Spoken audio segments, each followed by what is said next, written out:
بسم اللہ الرحمن الرحیم۔ السلام علیکم دوستو، ابو لہب نے نبی کریم صلی اللہ علیہ وآلہ وسلم کو کس طرح سے ستایا اور پھر اس کا انجام کیا ہوا؟ قرآن پاک نے ابو لہب پر کس طرح سے پھٹکار کی ہے؟ ابو لہب کی بیوی کون تھی؟ اس کا انجام کیا ہوا؟ اور ابو لہب کے باقی خاندان کا انجام کیا ہوا؟ تمام تر تفصیلات آج کی ویڈیو میں آپ کو بتائیں گے، لہٰذا ویڈیو کو آپ نے اسکپ نہیں کرنا اور ویڈیو کو آپ نے آخر تک لازمی دیکھنا ہے۔ دوستو، آپ کو بتاتے چلیں کہ ابو لہب رسول اللہ صلی اللہ علیہ وآلہ وسلم کا چچا تھا جو تا وقت وفات مشرک رہا۔ اس کا اصل نام عبدالعزیٰ اور اس کی کنیت ابو عتبہ تھی۔ حسن اور چہرے کی چمک کی وجہ سے عبدالعزیٰ کی دوسری کنیت ابو لہب ہو گئی تھی۔ دوستو، ابو لہب آپ صلی اللہ علیہ وآلہ وسلم کا حقیقی چچا تھا، مگر حضور صلی اللہ علیہ وآلہ وسلم کا سخت دشمن تھا، اور اس کی بیوی جمیل بنت حرب جو ابو سفیان کی بہن تھی، وہ شوہر سے بھی زیادہ حضور صلی اللہ علیہ وآلہ وسلم کی دشمن تھی۔ رسول اللہ صلی اللہ علیہ وآلہ وسلم کے نبی بنائے جانے کے بعد جب تک یہ دونوں میاں بیوی زندہ رہے، انہوں نے آپ صلی اللہ علیہ وآلہ وسلم کو تکلیف پہنچانے میں کوئی کسر نہیں چھوڑی۔ دوستو، نبوت کا اعلان کرنے سے پہلے آپ صلی اللہ علیہ وآلہ وسلم کی دو بیٹیاں ابو لہب کے دو بیٹوں عتبہ اور عتیبہ کے نکاح میں تھیں۔ نبوت کا اعلان کرنے پر ابو لہب نے ان کے بارے میں کیا فیصلہ کیا، اس کی تفصیل آگے چل کر آپ کو بتائیں گے۔ دوستو، ابو لہب نے نبی کریم صلی اللہ علیہ وآلہ وسلم کا چچا ہونے کے باوجود آپ صلی اللہ علیہ وآلہ وسلم پر ایسے مظالم ڈھائے کہ جن کے بارے میں سن کر رونگٹے کھڑے ہو جاتے ہیں۔ دوستو، آپ کو بتاتے چلیں کہ قرآن مجید میں سورۃ لہب واحد مقام ہے جہاں دشمنان اسلام میں سے کسی شخص کا نام لے کر اس کی مذمت کی گئی ہے۔ حالانکہ مکے میں بھی اور ہجرت کے بعد مدینے میں بھی بہت سے لوگ ایسے تھے جو اسلام اور محمد صلی اللہ علیہ وآلہ وسلم کی عداوت میں ابو لہب سے کسی طرح کم نہ تھے۔ سوال یہ ہے کہ اس شخص کی وہ کیا خصوصیت تھی جس کی بنا پر اس کا نام لے کر اس کی مذمت کی گئی؟ دوستو، اس بات کو سمجھنے کے لیے ضروری ہے کہ آپ کو اس وقت کے عربی معاشرے اور اس معاشرے میں ابو لہب کے کردار کے بارے میں بتایا جائے۔ یہ پس منظر جاننے کے بعد ہی آپ کو یہ بات سمجھ آئے گی کہ ابو لہب پر قرآن نے پھٹکار کیوں کی ہے اور اللہ تعالیٰ نے اس پر اس کا نام لے کر لعنت کیوں فرمائی ہے۔ دوستو، قدیم زمانے میں چونکہ پورے ملک عرب میں ہر طرف بے امنی، غارت گری اور طوائف الملوکی پھیلی ہوئی تھی، اور صدیوں سے حالت یہ تھی کہ کسی شخص کے لیے اس کے اپنے خاندان اور خونی رشتہ داروں کی حمایت کے سوا جان و مال اور عزت و آبرو کے تحفظ کی کوئی ضمانت نہ تھی۔ اس لیے عربی معاشرے کی اخلاقی قدروں میں صلہ رحمی یعنی رشتہ داروں کے ساتھ حسن سلوک کو بڑی اہمیت حاصل تھی، اور قطع رحمی کو بہت بڑا پاپ سمجھا جاتا تھا، یعنی گناہ سمجھا جاتا تھا۔ عرب کی انہی روایات کا یہ اثر تھا کہ محمد صلی اللہ علیہ وآلہ وسلم جب اسلام کی دعوت لے کر اٹھے تو قریش کے دوسرے خاندانوں اور ان کے سرداروں نے تو محمد صلی اللہ علیہ وآلہ وسلم کی شدید مخالفت کی، مگر بنی ہاشم اور بنی مطلب، ہاشم کے بھائی مطلب کی اولاد نے نہ صرف یہ کہ آپ کی مخالفت نہیں کی بلکہ وہ کھلم کھلا آپ کی حمایت کرتے رہے، حالانکہ ان میں سے اکثر لوگ آپ کی نبوت پر ایمان نہیں لائے تھے۔ قریش کے دوسرے خاندان خود بھی محمد صلی اللہ علیہ وآلہ وسلم کے ان خونی رشتہ داروں کی حمایت کو عرب کی اخلاقی روایات کے عین مطابق سمجھتے تھے۔ اسی وجہ سے انہوں نے کبھی بنی ہاشم اور بنی مطلب کو یہ طعنہ نہیں دیا کہ تم ایک دوسرا دین پیش کرنے والے شخص کی حمایت کر کے اپنے باپ دادا کے دین سے منحرف ہو گئے ہو۔ وہ اس بات کو جانتے اور مانتے تھے کہ اپنے خاندان کے ایک فرد کو وہ کسی حالت میں اس کے دشمنوں کے حوالے نہیں کر سکتے، اور ان کا اپنے عزیز کی حمایت کرنا قریش اور اہل عرب سب کے نزدیک بالکل ایک فطری امر تھا۔ دوستو، اس اخلاقی اصول کو جس زمانہ جاہلیت میں بھی عرب کے لوگ واجب الاحترام سمجھتے تھے، صرف ایک شخص نے اسلام دشمنی میں توڑ ڈالا، اور وہ تھا ابو لہب بن عبد المطلب۔ یہ محمد صلی اللہ علیہ وآلہ وسلم کا چچا تھا۔ محمد صلی اللہ علیہ وآلہ وسلم کے والد ماجد اور یہ ایک ہی باپ کے بیٹے تھے۔ عرب میں چچا کو باپ کی جگہ سمجھا جاتا تھا، خصوصاً جب کہ بھتیجے کا باپ وفات پا چکا ہو۔ عربی معاشرے میں چچا سے یہ توقع کی جاتی تھی کہ وہ بھتیجے کو اپنی اولاد کی طرح عزیز رکھے گا، لیکن اس شخص نے اسلام کی دشمنی اور کفر کی محبت میں ان تمام عربی روایات کو پامال کر دیا۔ دوستو، ابن عباس سے متعدد سندوں کے ساتھ یہ روایت محدثین نے نقل کی ہے کہ جب محمد صلی اللہ علیہ وآلہ وسلم کو دعوت عام پیش کرنے کا حکم دیا گیا اور قرآن مجید میں یہ ہدایت نازل ہوئی کہ آپ اپنے قریب ترین عزیزوں کو سب سے پہلے خدا کے عذاب سے ڈرائیں، تو آپ نے صبح سویرے کوہ صفا پر چڑھ کر بلند آواز سے پکارا، یا صباحا، ہائے صبح کی آفت۔ دوستو، آپ کو بتاتے چلیں کہ عرب میں یہ صدا وہ شخص لگاتا تھا جو صبح کے جھٹ پٹے میں کسی دشمن کو اپنے قبیلے پر حملہ کرنے کے لیے آتے دیکھ لیتا تھا، اور آپ صلی اللہ علیہ وآلہ وسلم نے یہ آواز اپنے قبیلے کے لوگوں کو اکٹھا کرنے کی غرض سے لگائی تھی۔ محمد صلی اللہ علیہ وآلہ وسلم کی یہ آواز سن کر لوگوں نے دریافت کیا کہ یہ کون پکار رہا ہے۔ بتایا گیا کہ یہ محمد صلی اللہ علیہ وآلہ وسلم کی آواز ہے۔ اس پر قریش کے تمام خاندان کے لوگ آپ کی طرف دوڑ پڑے۔ جو خود آ سکتا تھا وہ خود آیا، اور جو نہ آ سکتا تھا اس نے اپنی طرف سے کسی کو بھیج دیا۔ جب سب جمع ہو گئے تو آپ صلی اللہ علیہ وآلہ وسلم نے قریش کے ایک ایک خاندان کا نام لے لے کر پکارا، اے بنی ہاشم، اے بنی عبد المطلب، اے بنی فہر، اے بنی فلاں، اے بنی فلاں، اگر میں تمہیں یہ بتاؤں کہ پہاڑ کے پیچھے ایک لشکر تم پر حملہ کرنے کے لیے تیار ہے تو تم میری بات سچ مانو گے؟ لوگوں نے کہا کہ ہاں، ہمیں کبھی تم سے جھوٹ سننے کا تجربہ نہیں ہوا ہے۔ آپ صلی اللہ علیہ وآلہ وسلم نے فرمایا، تمہیں خبردار کرتا ہوں کہ آگے سخت عذاب آ رہا ہے۔ اس پر قبل اس کے کہ کوئی اور بولتا، محمد صلی اللہ علیہ وآلہ وسلم کے اپنے چچا ابو لہب نے کہا، ستیہ ناس جائے تیرا، کیا اس لیے تو نے ہمیں جمع کیا تھا؟ ایک روایت میں یہ بھی ہے کہ اس نے پتھر اٹھایا تاکہ محمد صلی اللہ علیہ وآلہ وسلم پر کھینچ مارے۔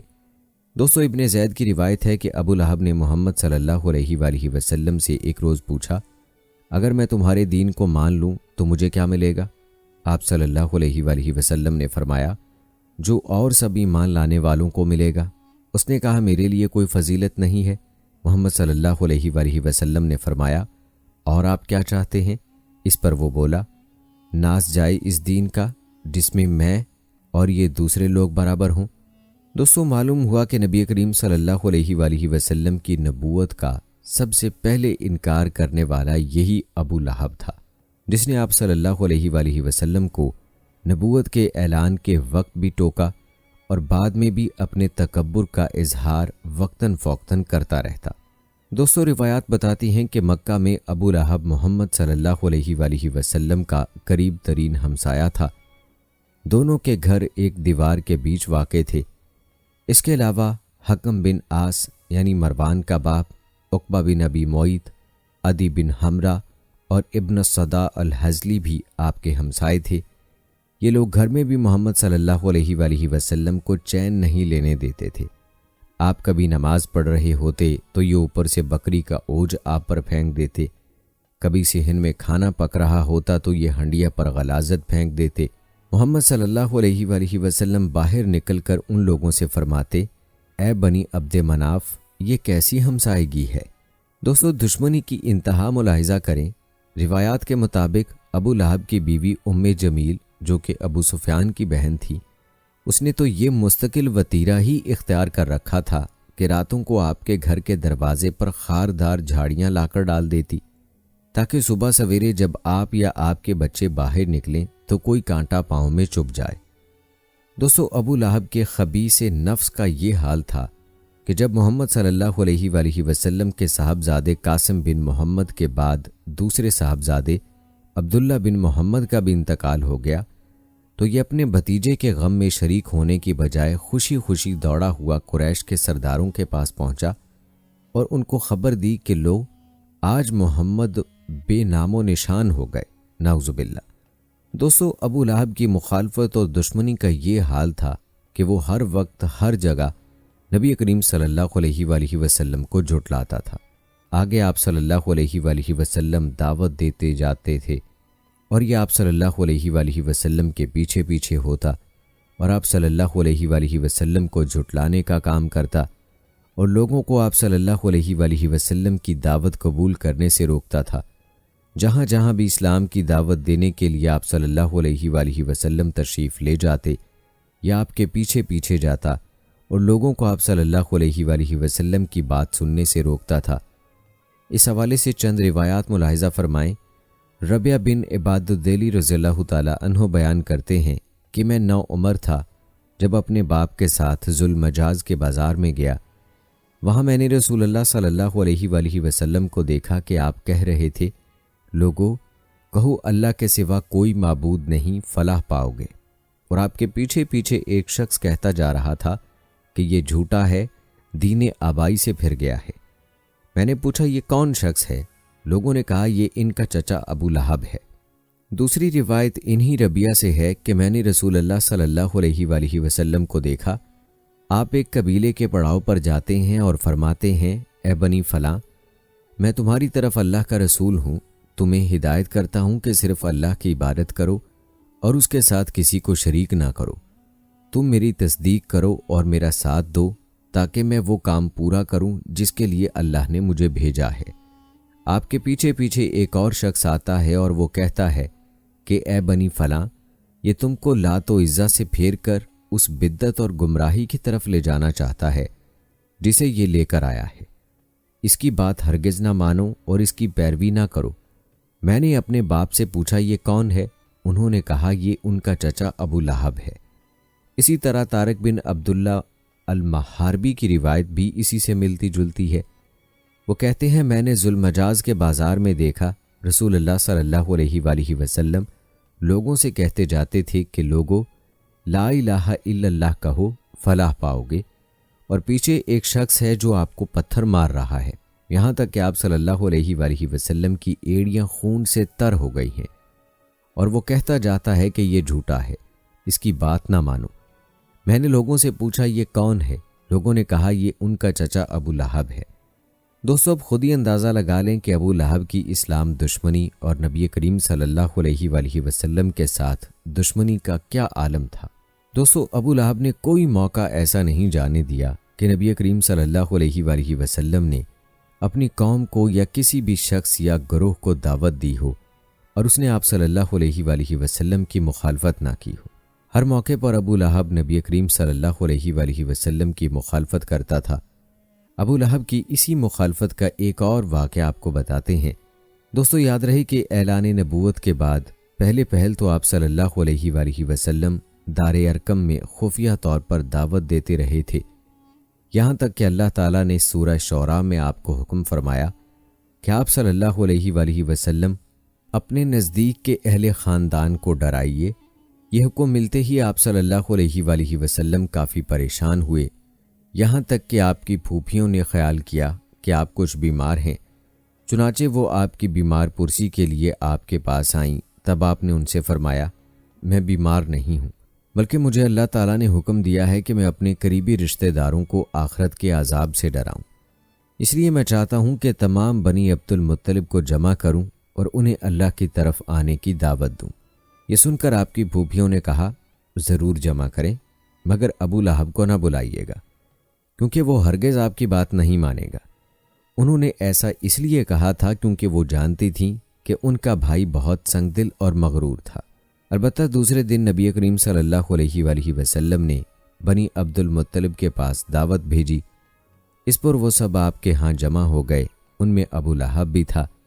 اس نے کہا یہ تمہارے چچا اور ان کی اولادیں جمع ہیں، تم جو کچھ کہنا چاہتے ہو کہو اور اپنی بے دینی کو چھوڑ دو، ساتھ ہی تم یہ بھی سمجھ لو کہ تمہاری قوم میں یعنی ہم میں اتنی طاقت نہیں ہے کہ تمہاری خاطر سارے عربوں سے دشمنی لے سکیں، لہٰذا اگر تم اپنے معاملے پر اڑے رہے تو خود تمہارے خاندان والوں ہی کا سب سے زیادہ فرض ہوگا کہ تمہیں پکڑ کر قید کر دیں، کیونکہ قریش کے تمام خاندان اور قبیلے تم پر چڑھ دوڑیں۔ اس سے تو یہی بہتر ہوگا کہ ہم ہی تمہیں قید کر دیں۔ اور میرے بھتیجے حقیقت یہ ہے کہ تم نے جو چیز اپنے رشتہ داروں کے سامنے پیش کی ہے، اس سے بدتر چیز کسی اور شخص نے آج تک پیش نہیں کی ہوگی۔ آپ نے اس کی بات کی طرف کوئی توجہ نہیں فرمائی اور حاضرین کو اللہ کا پیغام سنایا۔ آپ صلی اللہ علیہ وآلہ وسلم نے فرمایا اے قریش، کہو اللہ کے سوا کوئی معبود نہیں اور محمد اللہ کے رسول ہیں۔ آپ نے ان سے یہ بھی فرمایا، اے قریش، اپنی جانوں کو جہنم کی آگ سے بچاؤ۔ وہاں صرف آپ کے رشتہ دار ہی جمع نہیں تھے بلکہ قریش کے دوسرے قبیلے بھی موجود تھے، اس لیے آپ نے ان قبیلوں کے نام لے لے کر انہیں مخاطب فرمایا، یعنی آپ نے یہ الفاظ ادا فرمائے، اے بنی ہاشم، اپنی جانوں کو جہنم کے عذاب سے بچاؤ، اے بنی عبد شمس، اپنی جانوں کو جہنم کی آگ سے بچاؤ، اے بنی عبد مناف، اے بنی زہرہ، اے کعب بن لوی، اے بنی مرا بن کعب، اپنی جانوں کو جہنم کی آگ سے بچاؤ، اے صفیہ محمد کی پھوپھی، اپنے آپ کو جہنم کی آگ سے بچاؤ۔ ایک روایت کے مطابق آپ نے یہ الفاظ بھی فرمائے، نہ میں دنیا میں تمہیں فائدہ پہنچا سکتا ہوں نہ آخرت میں کوئی فائدہ پہنچانے کا اختیار رکھتا ہوں، سوائے اس صورت کے کہ تم کہو لا الہ الا اللہ۔ چونکہ تمہاری مجھ سے رشتہ داری ہے، اس لیے اس کے بھروسے پر کفر اور شرک کے اندھیروں میں گم نہ رہنا۔ اس پر ابو لہب آگ بگولا ہو گیا۔ اس نے تل ملا کر کہا، تو ہلاک ہو جائے، کیا تو نے ہمیں اسی لیے جمع کیا تھا؟ پھر سب لوگ چلے گئے۔ دوستو، روایات کے مطابق نبی کریم صلی اللہ علیہ وآلہ وسلم نے اس کے بعد دوبارہ کچھ عرصہ خاموشی اختیار کی، لیکن اس کے بعد اللہ تعالیٰ کی جانب سے آپ صلی اللہ علیہ وآلہ وسلم کو یہی حکم ہوا کہ اب اعلانیہ تبلیغ کی جائے، اور آپ صلی اللہ علیہ وآلہ وسلم نے اللہ تعالیٰ کے حکم کی تکمیل میں بار بار اپنی قوم کو دعوت دی، لیکن آپ صلی اللہ علیہ وآلہ وسلم کی قوم میں بعض بدبخت ایسے تھے کہ انہوں نے آپ صلی اللہ علیہ وآلہ وسلم کی دعوت کو قبول نہ کیا۔ دوستو، ابو لہب کی دشمنی کا ایک اور واقعہ نبی کریم صلی اللہ علیہ وآلہ وسلم کی بیٹیوں کو طلاق دلوانے کے حوالے سے ہے۔ جیسا کہ پہلے بھی ذکر ہوا ہے کہ نبوت سے پہلے محمد صلی اللہ علیہ وآلہ وسلم کی 2 صاحبزادیاں ابو لہب کے بیٹوں عتبہ اور عتیبہ سے بیاہی ہوئی تھیں۔ اظہار نبوت کے بعد جب محمد صلی اللہ علیہ وآلہ وسلم نے اسلام کی طرف دعوت دینی شروع کی تو ابو لہب نے اپنے دونوں بیٹوں سے کہا کہ میرے لیے تم سے ملنا حرام ہے اگر تم محمد کی بیٹیوں کو طلاق نہ دے دو۔ چنانچہ دونوں نے طلاق دے دی، اور عتیبہ تو جہالت میں اس قدر آگے بڑھ گیا کہ اس نے محمد صلی اللہ علیہ وآلہ وسلم کی طرف تھوکا جو آپ پر نہیں پڑا۔ محمد صلی اللہ علیہ وآلہ وسلم نے فرمایا، خدایا اس پر اپنے کتوں میں سے ایک کتے کو مسلط کر دے۔ اس کے بعد عتیبہ اپنے باپ کے ساتھ شام کے سفر پر روانہ ہو گیا۔ دوران سفر ایک ایسی جگہ قافلے نے پڑاؤ کیا جہاں مقامی لوگوں نے بتایا کہ راتوں کو درندے آتے ہیں۔ ابو لہب نے اپنے ساتھی اہل قریش سے کہا کہ میرے بیٹے کی حفاظت کا کچھ انتظام کرو، کیونکہ مجھے محمد کی بد دعا کا خوف ہے۔ اس قافلے والوں نے عتیبہ کے گرد ہر طرف اپنے اونٹ بٹھا دیے اور سو رہے۔ رات کو ایک شیر آیا اور اونٹوں کے حلقے میں سے گزر کے اس نے عتیبہ کو پھاڑ کھایا، اور اللہ کے رسول صلی اللہ علیہ وآلہ وسلم کا یہ دشمن اپنے انجام کو پہنچا۔ دوستو، یہاں آپ کو بتاتے چلیں کہ روایات میں یہ اختلاف ہے۔ بعض راوی طلاق کے معاملے کو اظہار نبوت کے بعد کا واقعہ بیان کرتے ہیں، اور بعض کہتے ہیں کہ تبت یادا ابی لہب کے نزول کے بعد پیش آیا تھا۔ اس امر میں بھی اختلاف ہے کہ یہ ابو لہب کا لڑکا عتبہ تھا یا عتیبہ، لیکن یہ بات ثابت ہے کہ فتح مکہ کے بعد عتبہ نے اسلام قبول کر کے محمد صلی اللہ علیہ وآلہ وسلم کے دستے مبارک پر بیعت کی، اس لیے صحیح بات یہی ہے کہ یہ لڑکا عتیبہ تھا۔ اور دوستو، ایک اور بات بھی یہاں پر آپ کو واضح کرتے چلیں کہ نبی کریم صلی اللہ علیہ وآلہ وسلم کی بیٹیوں کا صرف نکاح ہوا تھا، رخصتی نہیں ہوئی تھی، اور یہ نبوت سے پہلے نکاح ہوا تھا۔ جیسے ہی نبی کریم صلی اللہ علیہ وآلہ وسلم نے نبوت کا اعلان کیا، نبوت کے اعلان کے بعد ہی سے ابو لہب نے طلاق دینے کا مطالبہ کیا تھا۔ دوستو، جہاں تک ابو لہب کی اولاد کا تذکرہ ہے تو روایات میں ابو لہب کی اولاد میں عتبہ، عتیبہ، ماتب اور درہ کے نام معروف ہیں۔ ان میں سے عتیبہ تو حالت کفر میں ہی مرا، باقی تینوں فتح مکہ کے موقع پر مشرف با اسلام ہوئے۔ روایات کے مطابق عتبہ اور ماتب حنین اور طائف کے مارکوں میں شریک ہوئے۔ حنین کے مارکے میں ماتب رضی اللہ تعالی عنہ کی آنکھ ضائع ہوئی، روایات بتاتی ہیں کہ درہ رضی اللہ تعالی عنہ کا نکاح سیدنا حارث بن نوفل بن حارث بن عبد المطلب کے ساتھ ہوا اور ان سے عقبہ، ولید اور ابو مسلم نامی بیٹے ہوئے۔ کہا جاتا ہے کہ شاید انہی درہ کا لقب ہی صبیحہ تھا، جنہوں نے دربار رسالت مآب صلی اللہ علیہ وآلہ وسلم میں عرض کیا تھا، لوگ مجھے بنت حطب النار کہہ کر تکلیف دیتے ہیں۔ آپ کو بتاتے چلیں کہ دارالقطنی رحمۃ اللہ علیہ نے اپنی کتاب میں لکھا ہے کہ عتبہ، عتیبہ، ماتب، درہ، خالدہ اور عزہ کے نام لیے ہیں، جو کہ ابو لہب کی اولاد کے نام کے طور پر لکھے ہیں، جبکہ ایک اور جگہ پر یہ سوال موجود ہے، کیا ابو لہب کی اولاد میں سے کوئی مسلم ہوا؟ اور اس کا جواب یوں دیا گیا ہے، جو کہ اصحاب السیر کے نزدیک ابو لہب کی ساری اولاد عتبہ، ماتب، درہ، خالدہ، عزہ فتح مکہ کے بعد مشرف با اسلام ہوئی، سوائے عتیبہ کے، جسے حالت کفر میں ہی زرقہ کے مقام پر شیر نے پھاڑ کھایا تھا۔ دوستو، مفسرین فرماتے ہیں ما اغنی عنہ مالہ و ما کسب کا مطلب یہ نہیں کہ اس کی نسل ہی ختم ہو گئی، بلکہ اس سے مراد یہ ہے کہ اس کی اولاد اور مال اس کے کسی کام نہ آیا۔ عتیبہ اس کی زندگی میں ہی چل بسا، دوسرے اس کے دین کو چھوڑ کر رسالت مآب صلی اللہ علیہ وآلہ وسلم کے قدموں میں آ گرے۔ دوستو، یہ تھا مختصر تذکرہ ابو لہب کی اولاد کا۔ البتہ ہم بات کر رہے تھے ابو لہب کی اسلام دشمنی کا۔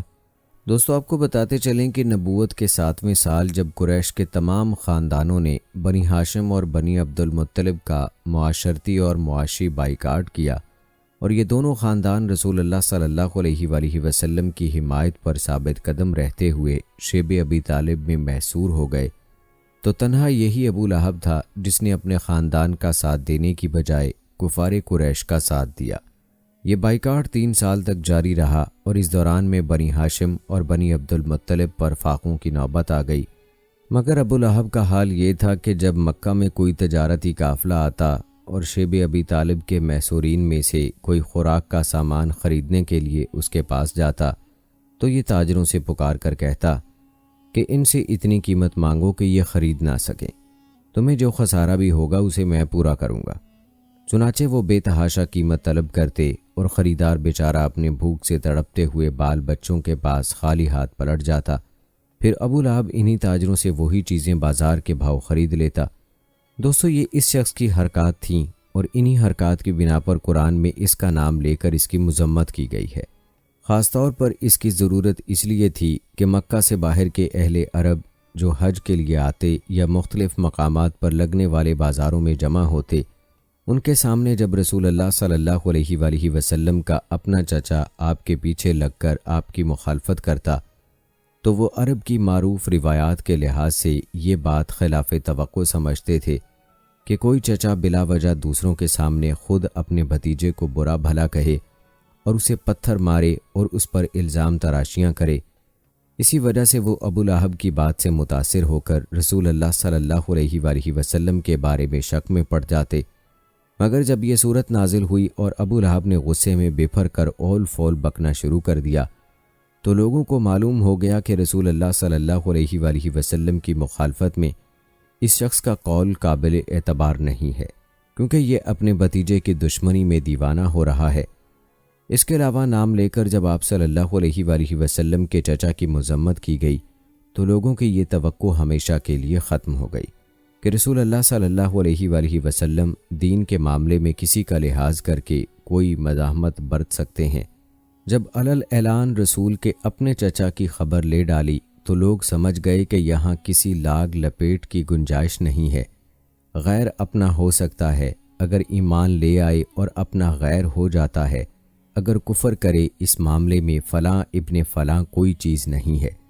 دوستو، یاد رہے کہ ہمارے پیارے آقا نبی رحمت سرور کونین صلی اللہ علیہ وآلہ وسلم اللہ تعالیٰ کی محبوب ترین ہستی ہیں، اور جب کوئی اللہ تعالیٰ کے محبوب کو ستائے تو اللہ تعالیٰ کا ایسے شخص پر جو غصہ ہونا چاہیے اس کا اندازہ لگانا ہمارے لیے مشکل ہے۔ لیکن دوستو، اللہ تعالیٰ کے اسی غیظ و غضب کی ایک جھلک اس صورت میں دکھتی ہے جس میں اللہ تعالیٰ نے اپنے حبیب سے دشمنی کرنے والے پر لعنت و پھٹکار فرمائی ہے اور ہمیشہ کی بدبختی کو اس کا مقدر کر دیا ہے۔ دوستو، یہ اسی ابو لہب کا تذکرہ ہو رہا ہے کہ کہ جس نے رسالت مآب صلی اللہ علیہ وآلہ وسلم کے ولادت پہ اپنی لونڈی آزاد کی تھی، جسے تاریخ سیدہ ثویبہ رضی اللہ تعالی عنہا کے نام سے جانتی ہے۔ لیکن دوستو، یتیم بھتیجے سے یہ فطری محبت اس وقت دم توڑ کر دائمی عداوت میں تبدیل ہو گئی جب آپ صلی اللہ علیہ وآلہ وسلم نے لا الہ الا اللہ کی آواز بلند فرمائی، اور اس عداوت میں ابو لہب کس حد تک سخت تھا آپ نے ملاحظہ کیا۔ دوستو، آئیے آپ کو ابو لہب اور اس کی بیوی کی اس عداوت میں اور اسلام دشمنی کے چند مزید واقعات بتاتے ہیں جو مختلف روایات میں بیان ہوئے ہیں۔ دوستو، یاد رہے کہ نبی کریم صلی اللہ علیہ وآلہ وسلم نے جب اپنی نبوت کا اعلان فرمایا تو اس کے بعد کچھ عرصہ آپ صلی اللہ علیہ وآلہ وسلم خاموش رہے اور خفیہ دعوت دیتے رہے، اور پھر آپ صلی اللہ علیہ وآلہ وسلم کے پاس جبرائیل علیہ السلام نازل ہوئے اور انہوں نے آپ صلی اللہ علیہ وآلہ وسلم کو اللہ کی جانب سے اللہ تعالیٰ کے پیغام کو ہر طرف پھیلا دینے کا حکم سنایا۔ لہٰذا آپ صلی اللہ علیہ وآلہ وسلم نے دوبارہ لوگوں کو جمع فرمایا اور ان کے سامنے یہ خطبہ ارشاد فرمایا: اللہ کی قسم، جس کے سوا کوئی معبود نہیں، میں خاص طور پر تمہاری طرف اور عام طور پر سارے انسانوں کی طرف اللہ کا رسول بنا کر بھیجا گیا ہوں۔ اللہ کی قسم، تم جس طرح جاگتے ہو اسی طرح ایک دن حساب کتاب کے لیے دوبارہ جگائے جاؤ گے، پھر تم جو کچھ کر رہے ہو اس کا حساب تم سے لیا جائے گا۔ اچھائیوں اور نیک اعمال کے بدلے میں تمہیں اچھا بدلہ ملے گا اور برائی کا بدلہ برا ملے گا۔ وہاں بلا شبہ ہمیشہ ہمیشہ کے لیے جنت ہے یا ہمیشہ ہمیشہ کے لیے جہنم ہے۔ اللہ کی قسم، اے بنی عبد المطلب، میرے علم میں ایسا کوئی نوجوان نہیں جو اپنی قوم کے لیے اس سے بہتر اور اعلیٰ کوئی چیز لے کر آیا ہو۔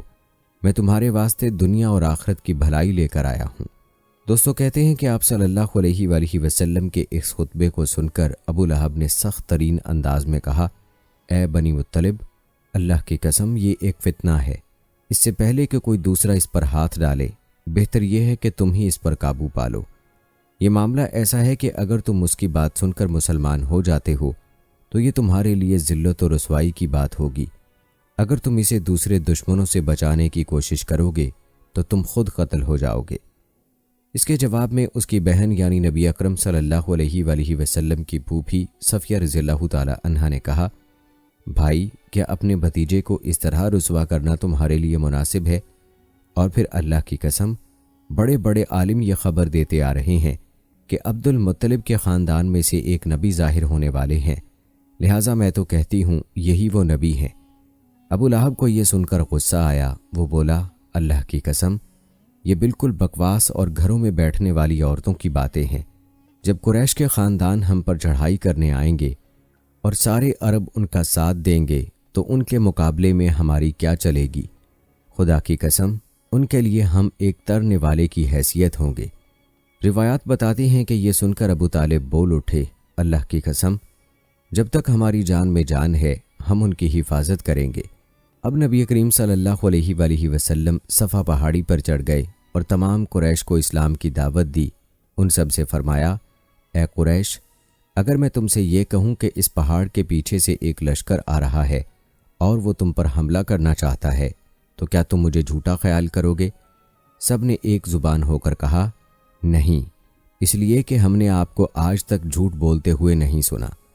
اب آپ صلی اللہ علیہ وآلہ وسلم نے فرمایا: اے گروہ قریش، اپنی جانوں کو جہنم سے بچاؤ، اس لیے کہ میں اللہ تعالیٰ کے ہاں تمہارے لیے کچھ نہیں کر سکوں گا۔ میں تمہیں اس زبردست عذاب سے صاف ڈرا رہا ہوں جو تمہارے سامنے ہے۔ میں تم لوگوں کو 2 کلمے کہنے کی دعوت دیتا ہوں جو زبان سے کہنے میں بہت ہلکے ہیں لیکن ترازو میں بے حد وزن والے ہیں۔ ایک اس بات کی گواہی کہ اللہ کے سوا کوئی عبادت کے لائق نہیں، دوسرے یہ کہ میں اللہ کا رسول ہوں۔ اب تم میں سے کون ہے جو میری اس بات کو قبول کرتا ہے؟ آپ کے خاموش ہونے پر ان میں سے کوئی نہ بولا تو آپ نے اپنی بات پھر دہرائی۔ پھر آپ نے تیسری بار اپنی بات دہرائی، مگر اس بار بھی سب خاموش کھڑے رہے۔ اتنا ہوا کہ سب نے آپ کی بات خاموشی سے سن لی اور واپس چلے گئے۔ دوستو، کہتے ہیں کہ ایک دن قریش کے لوگ مسجد حرام میں جمع تھے، بتوں کو سجدہ کر رہے تھے۔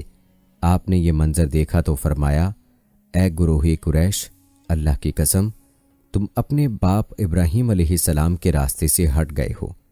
آپ کی بات کے جواب میں قریش بولے، ہم اللہ تعالیٰ کی محبت ہی میں بتوں کو پوجتے ہیں تاکہ اس طرح ہم اللہ تعالیٰ کے قریب ہو سکیں۔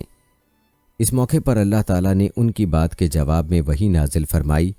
سورہ آل عمران کی آیت نمبر 31 میں اللہ تعالیٰ نے فرمایا، آپ فرما دیجئے اگر تم اللہ تعالیٰ سے محبت رکھتے ہو تو میری پیروی کرو، اللہ تعالیٰ تم سے محبت کرنے لگیں گے اور تمہارے سب گناہوں کو معاف کر دیں گے۔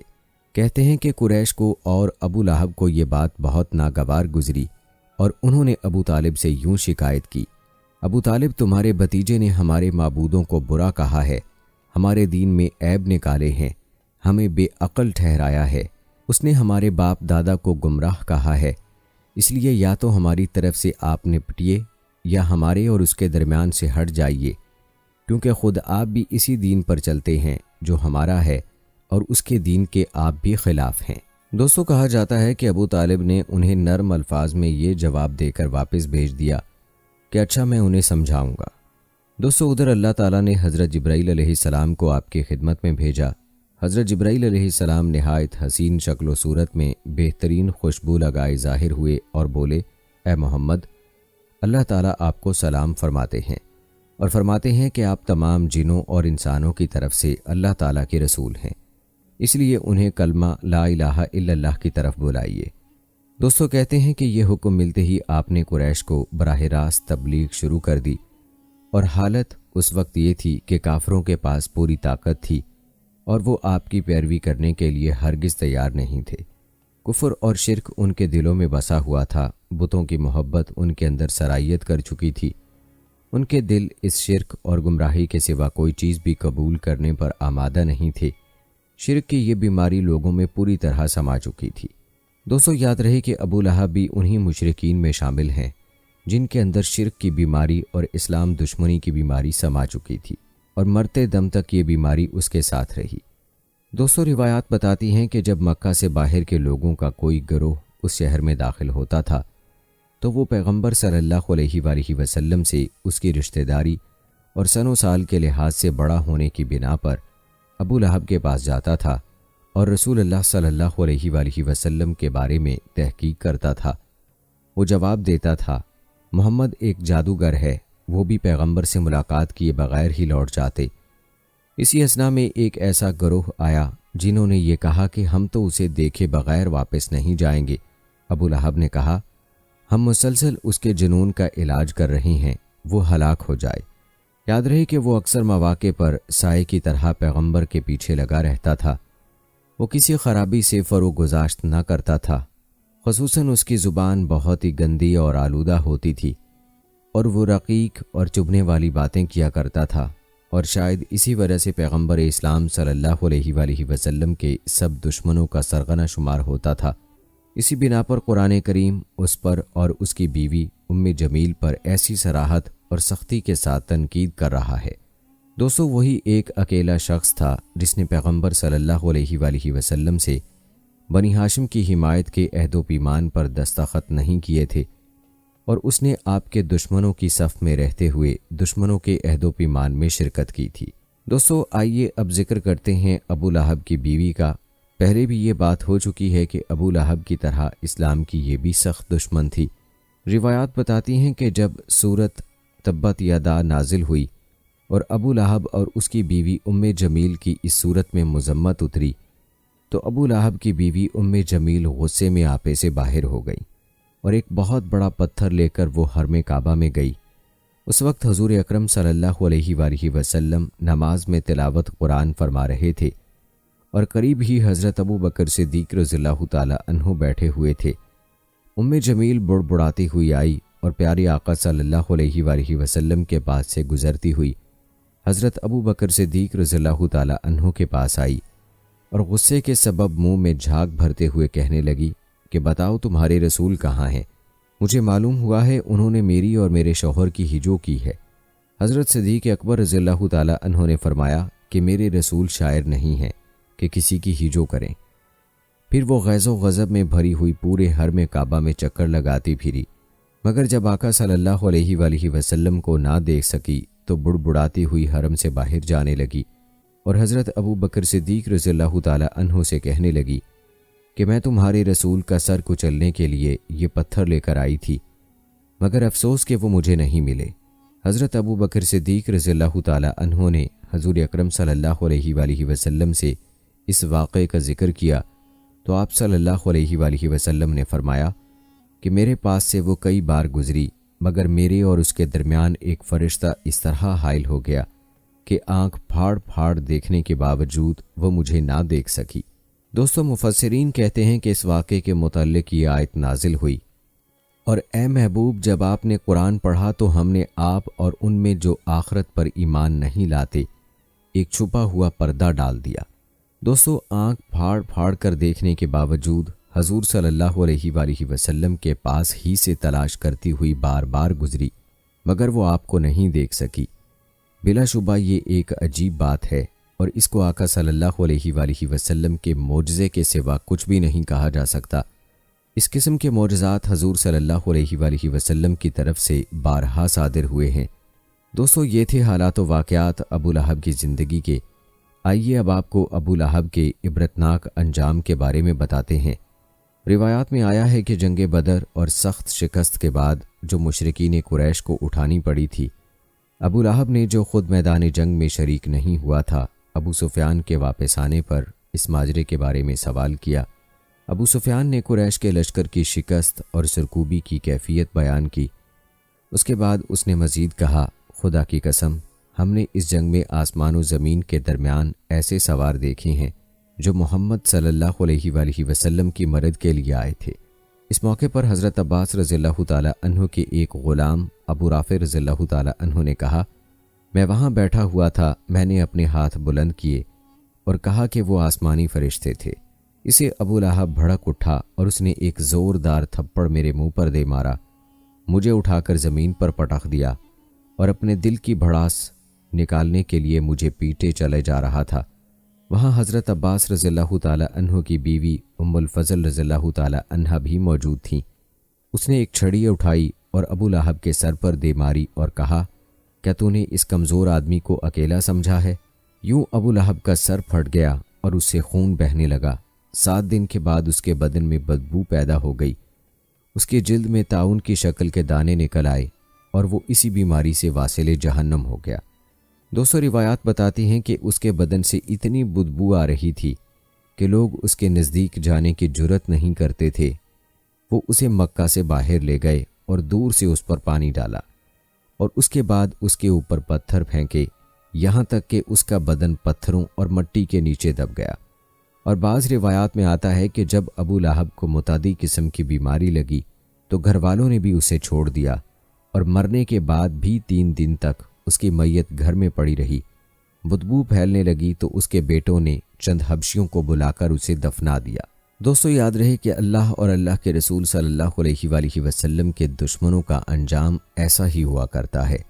ہم آپ کو رسول اللہ صلی اللہ علیہ وآلہ وسلم کے چند دوسرے گستاخوں کا انجام بھی بتائیں گے کہ دنیا میں نبی کریم صلی اللہ علیہ وآلہ وسلم کی گستاخی کرنے والوں کا انجام کیا ہوا کرتا ہے۔ البتہ پہلے ایک واقعہ قریش کے سرداروں کی ہٹ دھرمی کے حوالے سے بھی آپ کے گوش گزار کرتے ہیں۔ دوستو، یاد رہے کہ قریش کے سرداروں کی ہٹ دھرمی اور اسلام دشمنی دراصل ان کے تکبر کی وجہ سے تھی، ورنہ وہ یہ بات اچھی طرح سے جانتے تھے کہ محمد صلی اللہ علیہ وآلہ وسلم بھی اللہ کے سچے رسول ہیں اور قرآن پاک بھی اللہ کی سچی کتاب ہے، لیکن وہ اپنی سرداری اور اپنی متکبرانہ سوچ کو نہ چھوڑ سکے اور یوں اللہ تعالیٰ کی لعنت اور پھٹکار کا موجب ٹھہرے۔ اور ابو لہب جو نبی کریم صلی اللہ علیہ وآلہ وسلم کا سگا چچا تھا، اس نے بھی نبی کریم صلی اللہ علیہ وآلہ وسلم کی دشمنی میں انہی سرداروں کا ساتھ دیا اور اللہ کے دشمنوں میں سے ہوا۔ دوستو، قریش کے سرداروں کی ہٹ دھرمی کے حوالے سے روایات میں ایک واقعہ یوں نقل کیا گیا ہے کہ ایک شب ابو سفیان، ابو جہل اور مشرکین کے بہت سے دوسرے سردار جداگانہ طور پر اور ایک دوسرے سے چھپ کر حضرت صلی اللہ علیہ وآلہ وسلم سے قرآن سننے کے لیے آ گئے۔ آپ اس وقت نماز پڑھنے میں مشغول تھے اور ہر ایک دوسرے سے بالکل بے خبر علیحدہ علیحدہ مقامات پر چھپ کر بیٹھ گئے۔ چنانچہ وہ رات گئے تک قرآن سنتے رہے، اور جب واپس پلٹنے لگے تو اس وقت صبح کی سفیدی نمودار ہو چکی تھی اتفاق سے سب نے واپسی کے لیے ایک ہی راستے کا انتخاب کیا اور ان کی اچانک ایک دوسرے سے ملاقات ہو گئی اور ان کا بھانڈا وہیں پر پھوٹ گیا۔ انہوں نے ایک دوسرے کو ملامت کی اور اس بات پر زور دیا کہ آئندہ ایسا کام نہیں کریں گے۔ اگر ناسمجھ لوگوں کو پتہ چل گیا تو وہ شک و شبے میں پڑ جائیں گے۔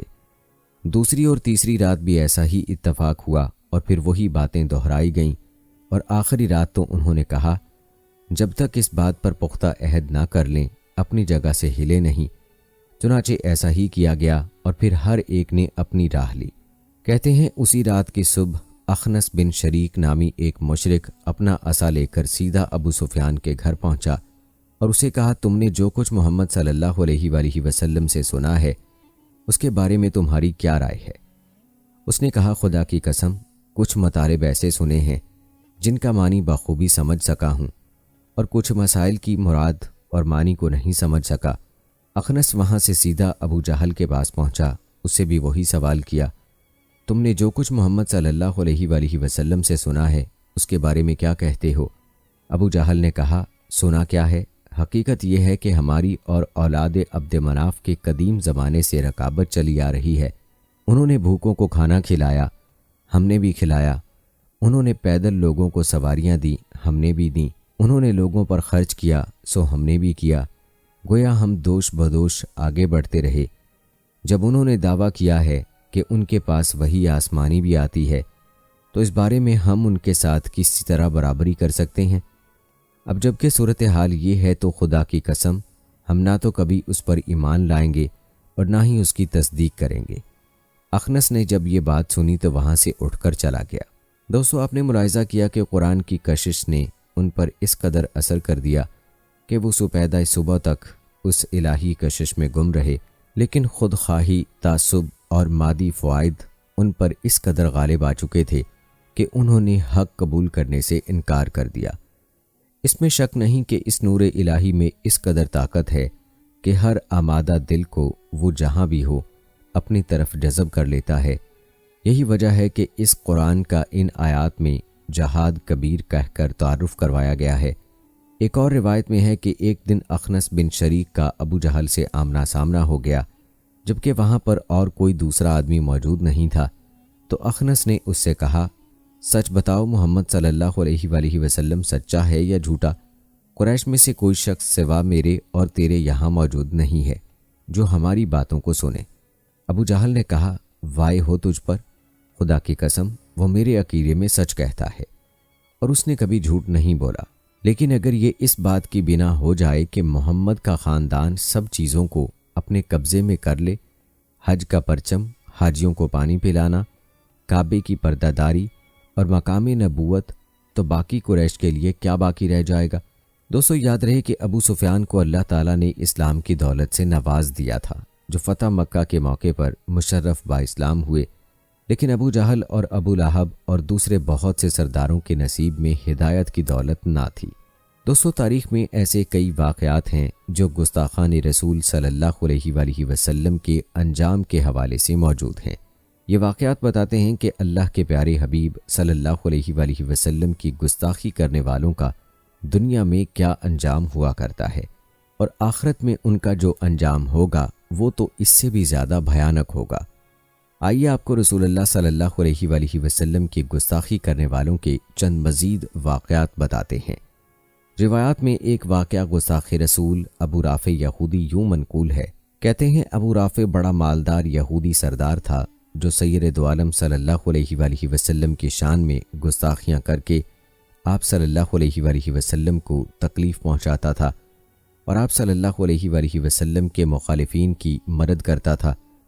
آپ صلی اللہ علیہ وآلہ وسلم نے اس کی گستاخانہ حرکات کی وجہ سے اس کے قتل کا فیصلہ فرمایا اور حضرت عبداللہ بن عتیق کی سربراہی میں چند صحابہ کرام کو اس کا کام تمام کرنے کے لیے روانہ فرمایا۔ ابو رافع اپنے قلعے میں بالائی منزل پر رہائش پذیر تھا۔ حضرت عبداللہ بن عتیق نے ہیلے سے اس کے کمرے میں گھس کر اس کو قتل کر دیا اور واپسی پر سیڑھیاں اترتے ہوئے گرنے سے آپ کی ٹانگ کی ہڈی ٹوٹ گئی۔ جب آپ رضی اللہ تعالی عنہ واپس تشریف لائے تو نبی اکرم صلی اللہ علیہ وآلہ وسلم نے آپ رضی اللہ تعالی عنہ کی ٹوٹی ہوئی ٹانگ پر دست شفقت پھیرا تو وہ بالکل درست ہو گئی۔ حضرت عبداللہ بن عتیق رضی اللہ تعالی عنہ یہ واقعہ اس طرح بیان فرماتے ہیں، میں نے ابو رافع کو قتل کیا۔ واپسی پر میں ایک ایک کر کے دروازے کھولتا گیا حتیٰ کہ پہلی منزل پر اتر گیا۔ میں نے سمجھا کہ میں زمین پر پہنچ گیا ہوں، جبکہ میں ابھی بالائی چھت پر تھا۔ چنانچہ میں نے زمین سمجھ کر اپنا پاؤں رکھ دیا۔ میں چاندنی رات میں زمین پر گر گیا اور میری پنڈلی کی ہڈی ٹوٹ گئی۔ میں نے اپنی ٹوٹی ہوئی ٹانگ اپنی پگڑی سے باندھی اور نبی کریم صلی اللہ علیہ وآلہ وسلم کے پاس حاضر ہو کر ساری بات عرض کی۔ آپ صلی اللہ علیہ وآلہ وسلم نے فرمایا، اپنی ٹانگ آگے کر۔ میں نے اپنی ٹانگ آگے کر دی۔ آپ صلی اللہ علیہ وآلہ وسلم نے اس پر ہاتھ مبارک پھیرا، پھر مجھے ایسا لگا جیسے کوئی تکلیف تھی ہی نہیں۔ دوستو، اس واقعے سے یہ بات واضح ہوتی ہے کہ رسول اللہ صلی اللہ علیہ وآلہ وسلم کی گستاخی کرنے والے کی سزا قتل ہے، یعنی جو کوئی بھی نبی کریم صلی اللہ علیہ وآلہ وسلم کی گستاخی کرتا ہے وہ واجب القتل ہے۔ دوستو، اگلا واقعہ گستاخ رسول عتیبہ بن ابی وقاص کا ہے۔ یہ واقعہ روایات میں اس طرح سے بیان ہوا ہے، کہتے ہیں غزوہ احد کے موقع پر مشرکین نے اس عزم کے ساتھ یک بارگی آپ صلی اللہ علیہ وآلہ وسلم پر حملہ کر دیا کہ آج آپ صلی اللہ علیہ وآلہ وسلم کو زندہ نہیں چھوڑیں گے۔ ملعون عتبہ بن ابی وقاص نے یکے بعد دیگرے 4 پتھر آپ صلی اللہ علیہ وآلہ وسلم کو دے مارے۔ ان میں سے ایک پتھر لگنے سے آپ صلی اللہ علیہ وآلہ وسلم کے سامنے والے 2 اوپر کے اور 2 نیچے کے دانت مبارک شہید ہو گئے، جبکہ نیچے والا ہونٹ مبارک بھی شدید زخمی ہو گیا۔ دانت جڑ سے نہیں اکھڑے بلکہ ان کا اوپر والا حصہ ٹوٹا تھا۔ حضرت حاتب بن بلتا رضی اللہ تعالی عنہ اس جان کا حادثے کے بارے میں روایت کرتے ہیں کہ حضور صلی اللہ علیہ وآلہ وسلم کے دندان مبارک شہید ہونے کے بعد میں آپ صلی اللہ علیہ وآلہ وسلم کے پاس حاضر ہوا اور پوچھا کہ یہ جرأت کس نے کی ہے؟ آپ صلی اللہ علیہ وآلہ وسلم نے فرمایا، عتبہ بن ابی وقاص نے۔ میں نے عرض کی، وہ کدھر گیا ہے؟ آپ صلی اللہ علیہ وآلہ وسلم نے اشارے سے فرمایا کہ ادھر گیا ہے۔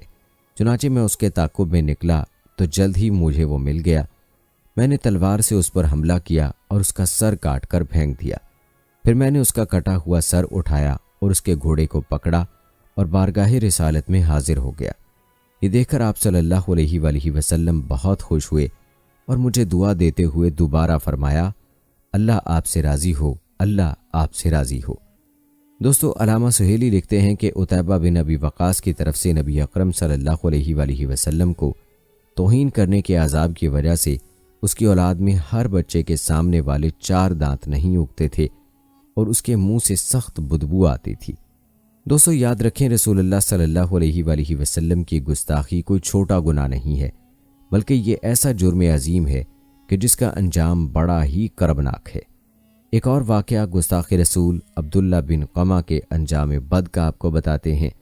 دوستو، عبداللہ بن قمہ بنو حزیل قبیلہ کا ایک فرد تھا۔ کہتے ہیں غزوہ احد کے موقع پر اس نے تیر مارا جس سے خود کی 2 کڑیاں حضور انور صلی اللہ علیہ وآلہ وسلم کے رخسار مبارک میں گھس گئیں اور رخسار مبارک زخمی ہو گیا۔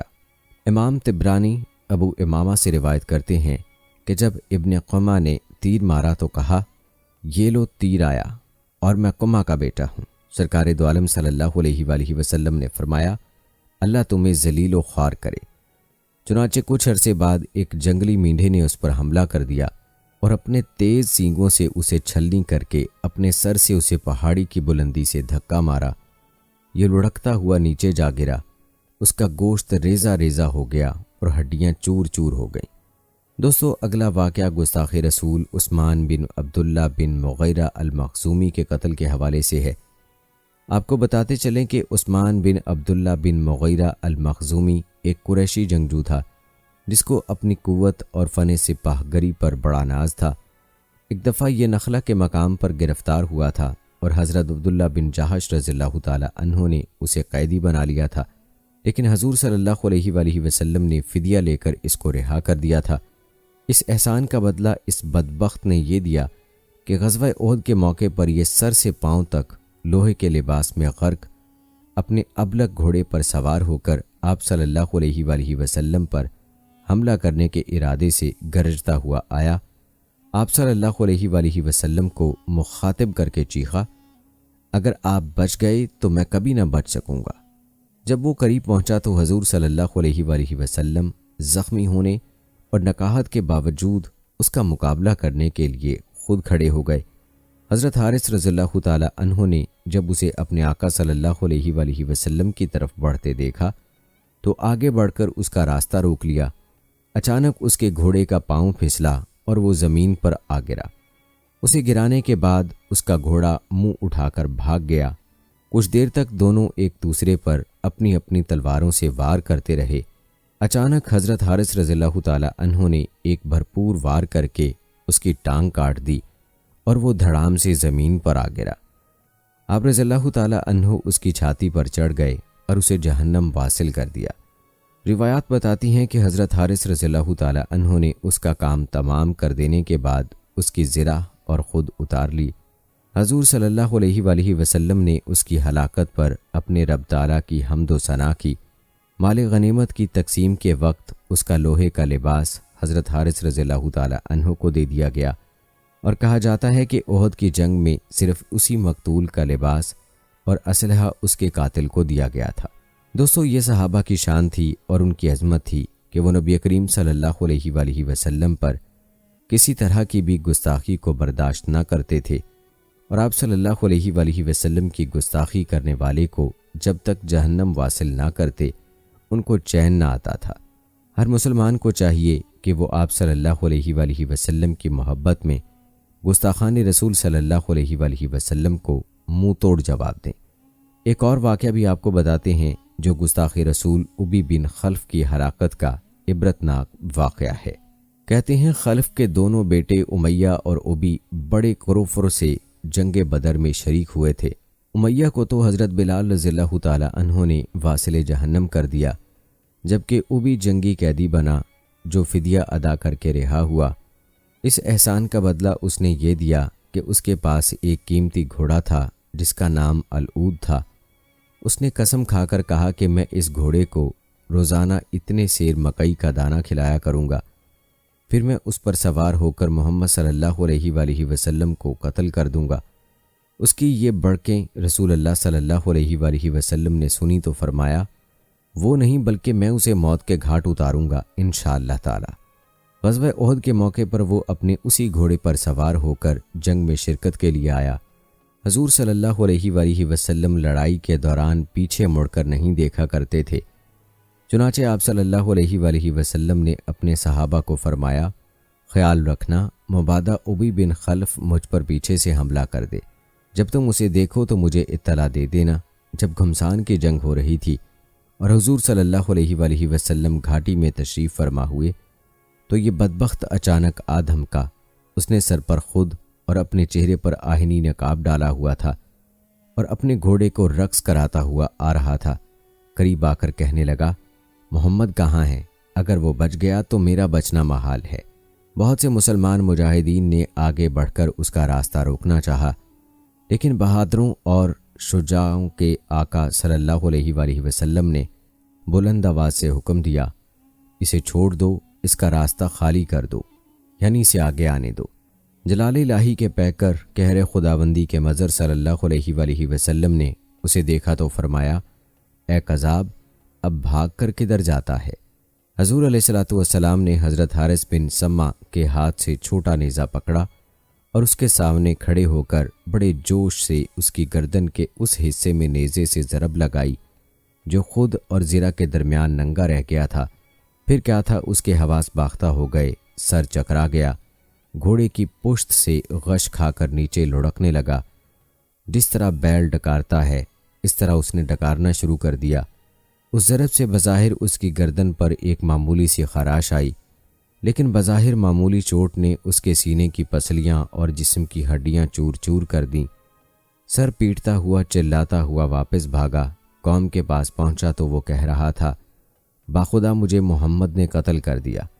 جب لوگوں نے اس کی خراش دیکھی تو کہنے لگے، تمہاری بزدلی کی بھی کوئی حد ہے، کوئی زخم نہیں ہے، معمولی سی یہ خراش ہے اور تم نے چیخ چیخ کر آسمان سر پر اٹھا لیا ہے۔ اگر اس قسم کی خراش ہم میں سے کسی کی آنکھ میں لگتی تو قطعاً نقصان دہ نہ ہوتی۔ ان نادانوں کو کیا خبر تھی کہ اللہ تعالیٰ کے نبی صلی اللہ علیہ وآلہ وسلم کی چوٹ کا اثر کیا ہوتا ہے اور کہاں تک ہوتا ہے۔ وہ کہنے لگے، لات و عزا کی قسم، جو چوٹ مجھے لگی ہے وہ چوٹ اگر ربیہ اور مضر قبائل کو بھی لگتی تو سارے کے سارے ہلاک ہو جاتے۔ جب کفار مکہ کا لشکر احد سے مکہ واپس جا رہا تھا تو اسی چوٹ کی تاب نہ لاتے ہوئے صرف کے مقام پر یہ بدبخت جہنم واصل ہو گیا۔